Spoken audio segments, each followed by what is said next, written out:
যুক্তরাষ্ট্রের নিউ ইয়র্কের hillside Avenue হঠাৎ মুখরিত হলো বাঙালি কণ্ঠের উচ্ছ্বাসে, যেখানে আয়োজিত একটি নির্বাচনী মিছিলের স্লোগান ছিল বাংলায়। আর এই মিছিলগুলো ছিল সেখানকার মেয়র প্রার্থী জোহরান মামদানির সমর্থনে। কে এই মামদানি? হঠাৎ কেন তাঁকে ঘিরে বাংলা ভাষায় মিছিলে মিছিলে মুখরিত নিউ ইয়র্ক? বিস্তারিত লিমা সায়ন্তীর প্রতিবেদনে।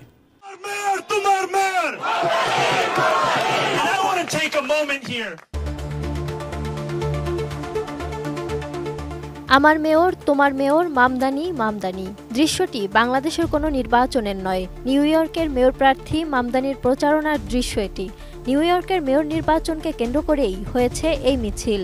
আর এই স্লোগানটি ছিল জোহরান মামদানির সমর্থনে, যিনি নিউ ইয়র্ক সিটি মেয়র পদের জন্য ডেমোক্রেটিক পার্টির পক্ষ থেকে লড়ছেন।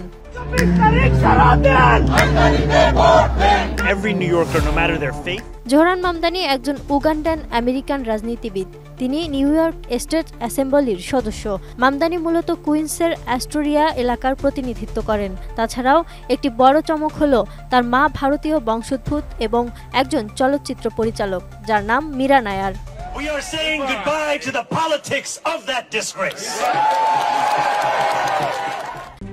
RICL TMX, যুগের পর যুগ স্থাপনা থাকে মজবুত।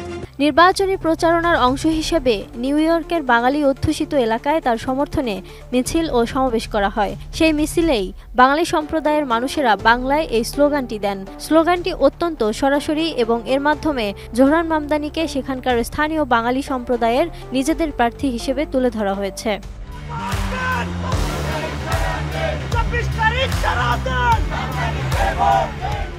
এই স্লোগানটি দ্বারা মূলত বাঙালিদের মধ্যে তার পরিচিতি এবং সমর্থন বাড়ানোর একটি প্রচেষ্টা ছিল। জোহরান মামদানি তার প্রচারণায় বিভিন্ন ভাষাভাষী মানুষের কাছে পৌঁছানোর চেষ্টা করছিলেন, যার মধ্যে হিন্দি ভাষায় বলিউড অনুপ্রাণিত নির্বাচনী ভিডিও প্রকাশও অন্তর্ভুক্ত ছিল। তবে বাংলা ভাষায় দেয়া এই স্লোগানটি নিউ ইয়র্কের বাঙালি প্রবাসীদের মধ্যে রাজনৈতিক সচেতনতা এবং তাদের স্থানীয় রাজনীতিতে অংশগ্রহণের একটি উদাহরণ। যুক্তরাষ্ট্রের অন্যতম বৃহত্তম শহর নিউ ইয়র্কের নতুন মেয়র নির্বাচন এখন আঞ্চলিক গণ্ডি ছাড়িয়ে সকলের দৃষ্টি আকর্ষণ করেছে। ডেমোক্রেটিক পার্টির নতুন প্রার্থী জোহরান মামদানি একজন মুসলিম আমেরিকান হলেও তিনি প্রাক্তন গভর্নর এবং যৌন নির্যাতনের অভিযোগে অভিযুক্ত অ্যান্ড্রু কুয়োমোর চেয়ে এগিয়ে আছেন। দলের প্রাথমিক প্রতিদ্বন্দ্বিতায় মামদানির কাছে হেরে যাওয়ার পর তিনি স্বতন্ত্র প্রার্থী হিসেবে প্রতিদ্বন্দ্বিতা করছেন। এদিকে মামদানির জয়ের আভাসে ট্রাম্প শহর থেকে কেন্দ্রীয় সরকারের তহবিল আটকে রাখার হুমকি দিয়েছেন। জীবনযাত্রায় ব্যয়, অপরাধ এবং প্রতিটি প্রার্থী কিভাবে ট্রাম্পকে মোকাবেলা করবেন তা নিয়ে প্রতিযোগিতা চলছে এখন। ট্রাম্প এগিয়ে থাকা জোহরান মামদানিকে কমিউনিস্ট বলে মন্তব্য করেছেন। প্রতিপক্ষদের ইসলাম বিদ্বেষী মন্তব্য ও অপবাদের পর ৩৪ বছর বয়সী মামদানি পাল্টা জবাব দিয়েছেন।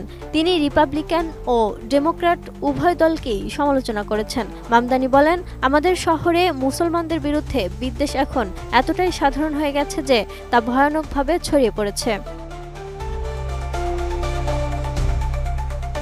মামদানির এই অপ্রত্যাশিত আবির্ভাবের কারণ হলো তরুণ নিউ ইয়র্কবাসী। তরুণরা তার পক্ষে ব্যাপকভাবে প্রচারণা চালিয়েছে। মামদানি সম্পর্কে বিভিন্ন আন্তর্জাতিক সংবাদ মাধ্যমের প্রতিবেদন বলছে, প্রায় ৯০,০০০ মানুষ স্বেচ্ছাসেবক হিসেবে তার পক্ষে কাজ করেছে।